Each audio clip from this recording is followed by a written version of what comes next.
Ngayon, tapos na yung ating garden shed.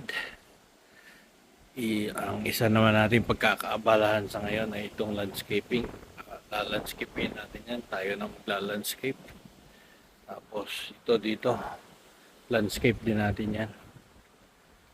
Dito, sa harap. Marami pang basura. Yan, landscape natin yan. Mahal kasi magpa-landscape. Aabutin ng 7,900. So mga panyon.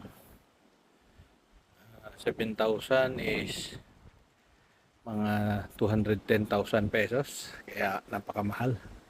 Tayo na lang magla-landscape nito. Madali lang naman. Lagyan lang to ng lupa na topsoil. Tapos tataniman ng damo. Ayos na. Ganun lang naman eh. Ano? Yan ang ating ilalandscape. Medyo madamo pa. Yan, may rubbish pa tayo hindi na itapon. Pero maganda na yung ating deck. Yan, ganyan na yung ating deck. Oh. Kunti na lang yan. Meron na lang yung tatapusin ng konti. Yan yung ating deck.